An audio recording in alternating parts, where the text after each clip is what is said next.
15 क्या कह रहा है। अब देखिए जो क्वेश्चन 15 है ना, देखिए पहले 2 ऑप्शन हम छाड़ देंगे, ऐसा ही छाड़ देंगे जैसे आप देखिए बताते हैं उसे आप अभी छाटिएगा ऑप्शन को, ठीक है। कह रहा है कि 8 ओम और 12 ओम के 2 प्रतिरोध ए और बी 6 वोल्ट की बैटरी के साथ श्रेणी क्रम में संयोजित हैं। तो V1 V2 क्रमशः A1 और क्या ए और बी के सिरों पर विभव पात है, मतलब कि विभव का ह्रास है, और I1 I2 से होकर प्रभावित होने वाली धाराएं हैं। तो V1 बटा V2 और I1 बटा I2 क्रमशः क्या होगा। अब देखिए आप जानते हैं कि श्रेणी क्रम में धारा का मान क्या होता है, समान होता है। तो धारा बाद में दिया हुआ है, समान होता है मतलब कि ऊपर से मान कटेगा तो क्या आएगा, 1 आएगा। देखिए यहाँ भी 1 है और यहाँ भी 1 है, लेकिन आपका यहाँ भी 1 नहीं है, तो ये दोनों ऑप्शन कट गया, ऑप्शन बी और ऑप्शन डी कट गया। अब देखिए ऑप्शन ए और ऑप्शन सी में क्या होगा, उसके निकालने के लिए हम लोग पहले कैसे निकालेंगे।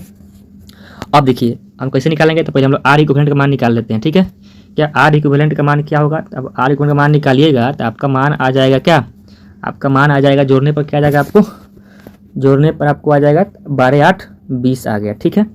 तो 20 आ गया तो आप जानते हैं, तो पहले आई का मान निकाल लेते हैं। आई बराबर क्या होगा, V बटा आर। तो V का मान है 6 और नीचे हो गया आपको 20, क्या हो गया 6 बटा 20 हो गया।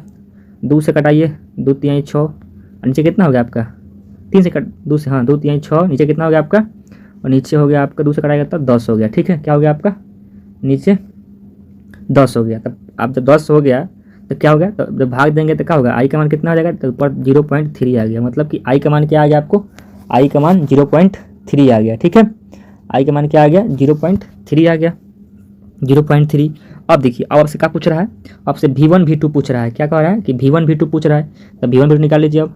तो V1 बराबर क्या हो जाएगा, तो V1 बराबर आपका हो गया, V1 बराबर I इंटू आर, क्या I इंटू आर हो गया। तो I का मान है 0.3, आर का मान क्या है 8, आर का मान क्या है आपको 8 हो गया, आर का मान क्या हो गया आपको 8 हो गया, ठीक है। तब जब आर का मान 8 हो गया, यहाँ पे 8 है, तब गुना करना क्या होगा 2.4 हो जाएगा ऊपर।